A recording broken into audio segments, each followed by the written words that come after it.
Hi there everybody, my name is Kate and welcome to my channel, Firehorse Academy, formerly known as Trinergy Awakens Naturally. And of course my cat is going to start scratching me right about now. She does this, yeah, sometimes. However, that's relevant. I just know that sometimes she can be a delay tactic, inserts herself right in the middle of things. Very on par with what I'm discussing right at this moment. I want to talk to you about crisis intervention, and maybe not in the same way that we would perhaps traditionally think of it. I want to talk about it in terms of energy management, and emergency energy management specifically, like EMS, response, we need some immediate help here, 911, woo woo woo woo, that kind of thing, and how we can be our own energetic medic. Let me tell you, now she's scratching. She's honing sharpening her claws and her skills, perhaps. I'm not really sure. She has a lot of different messages to mean a lot of different things depending on where I am and when I'm remembering something that she and I have had some encounter with. It's spooky.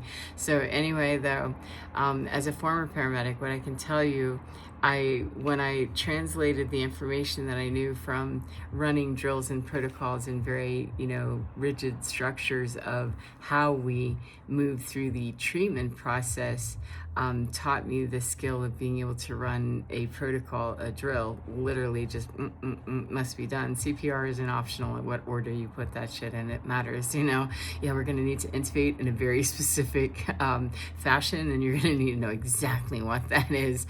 Now the technique is where it gets all MacGyver and all kinds of, Magoo, and have to turn upside down, and do all kinds of things sometimes because of where people are. They don't always fall down or drop in places that are convenient, So you have to be very flexible in the thinking. And so when I started really thinking about EMS and how that system works, how is it we deal with people's, their car wreck and their heart attack and all these things? How is it we deal with the grime, the grunge, and the of human beings and their worst nightmare happening and unfolding right in front of them many times? Not always, we get called for a lot of bullshit. However, you got to respond the same. Or show up to answer the call the same. You do not respond the same. Slow roll on that bullshit and triage heavily right from the beginning, especially if you're dealing with limited resources. But when we would get on the scene, the first thing we're going to do is already know, before we walk in the door in EMS, we understand our system well enough, the overall global system of where we service our service area. So me as my person, my availability, how far out is my radius for what I can reach in my emergency services department, for the rest of the world, so I look at the resources I have on board and what I actually am going to be able to do, the coverage area of what I can actually do within my coverage area of what I could be responsible for. I mean, let's think about it. Could be responsible for the whole entire globe. However, I am not, because I state that from the beginning that nope, my concentration is going to be in a reasonable area that I have resources to cover. When I get to the point that I can cover the entire globe, cool, I'll answer that 911 on a global scale.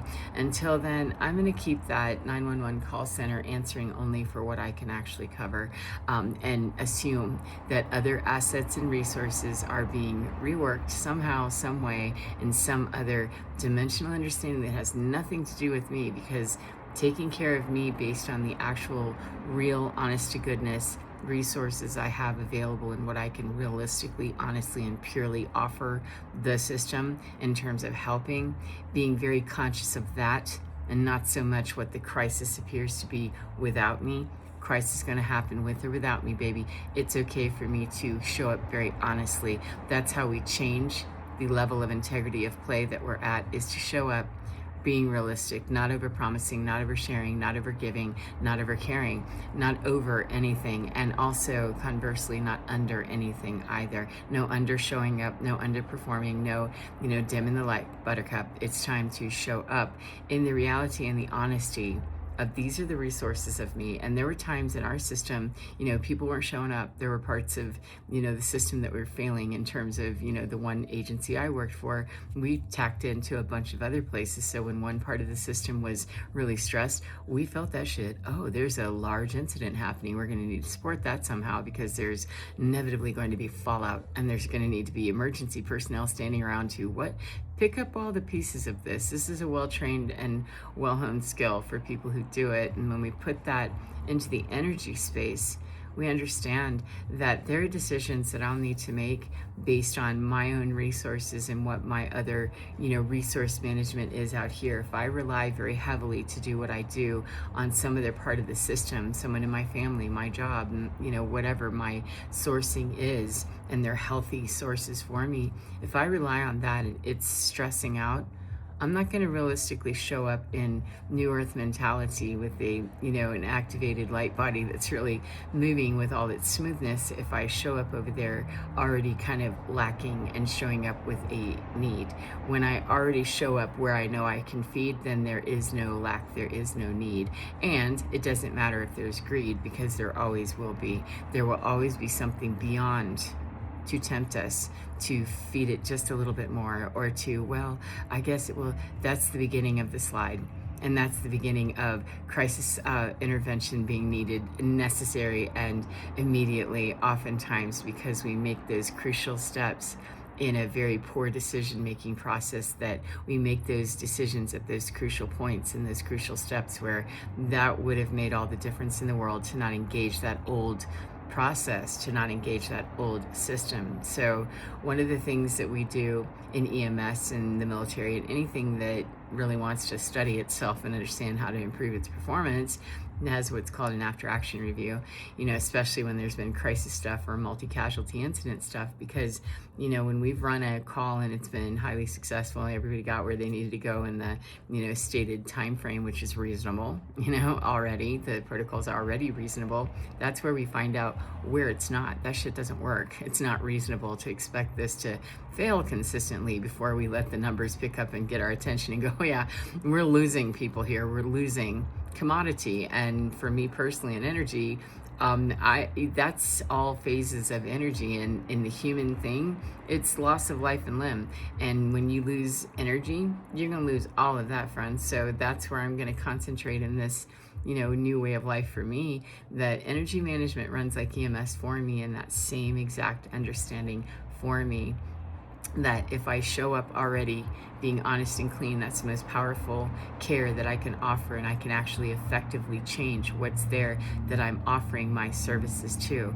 And I can be reasonable in what I'm triaging in and triaging out, because I'm showing up clean and honest with, I don't have the resources to work a code that it's really not got a lot of salvageable, this by a very tight, narrow window of, assessment, which is an energetic, that's not got viable signs of life.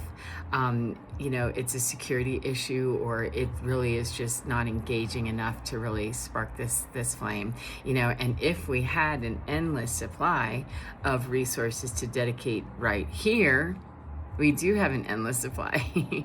However, not to dedicate improperly and in an imbalanced way to one thing, one person, one situation, one black tag in an MCI, one thing that has demonstrated, no matter how feeble it looks and how much it's attempting to look like it's surviving, if it's not making the moves that make that minimum standard, that gets marked as do not put resources on this. There's not viable signs of life. And it sounds really harsh. However, that's the reality and the honesty and the brutality of being in the situation that we're in here on Earth, is that is in fact the EMS system. Hell yeah is. And it is also just where we are in this part of the process, where the deconstruction phase looks a little grisly, looks like a whole MCI to me. And we don't always know, how to take care of ourselves. And, when we see a medic, we see somebody that comes by that looks like we, might be able to get some help from them, or they're carrying supplies, they've got oxygen, they got all this stuff. We do have to keep in mind that, yes, there are people that understand this process and can really handle that crisis moment, handle the scene assessment, look at it, see where the scene safety issues are, and really direct traffic and move that very well, because we've done that landscape, that we've done the protocol inventory, we've done all those algorithms and all the tweaking and all the MacGyvering, we've done all that internally, so that we can work, not just in an EMS system in one narrow window of that, understanding, but as operational people, human beings who can walk around and kind of help people move through their crisis moments where this is a big deal to this person. This is a whole, I'm going down and I'm not sure, what to do with this. This is an emergency in my mind. It's a crisis that's come up, and, it sure is nice whenever there's actually somebody skilled and trained, in a crisis situation. That's where medics and firefighters, etc., law enforcement people that are comfort and aid in the middle of crisis, we look, even better because someone is frightened and they're subject to want to believe that anyone coming by will help them. And, that's not necessarily true. The most panicked time of your life, when everybody else is panicked too, your panic is going to have to drive you to sit down and learn how to be, patient and wait, depending on what's presenting as your emergency. However, screaming the emergency at me and telling me that you need priority already tells me that you just took a back seat and possibly the back door, because that's not where the priority is. You still have plenty of something inside of you that you're inherently, organically fighting for your own life. Then go do that, okay, for you. Go do that, and it'll either decompensate, and you'll be at that point where I can actually help you without you finding me 1111, or you'll figure it out. It's literally right there. You're either going to figure it out there, or you're going to not. And either way, you're good, because you're either going to fly on your own, with the support team that's there, over there, that's not me, somebody's there, I promise, just get there, or you're going to fall down somewhere near me, and, then I'll be able to help you. However, you spitting at me and causing a security issue, we've already cleared the scene here, that no, I don't walk into places where there's security issues, people spitting and hitting and, armed and shit. We don't do that. That's not 1144. That combat rescue stuff, we're not really doing that in the EMS department, the energy management system that I, live within and work. We don't do that, and we wouldn't in real EMS either. That's called a combat medic, and it's not, in civilized civilizations that are supposedly not at war. So if for as long as there's, no known war out here, then let's act like we understand there's no known war out here, and not ask the people who are helpers to have to do, combat to be able to help, me or to help you. However, do know that should it turn into a combat, the people that I know, the EMS, providers that I know, the energy management systems of the people that work within that system that I know, and they're high energy healers that can flow and go 1, 2, 3, 4. Thank you.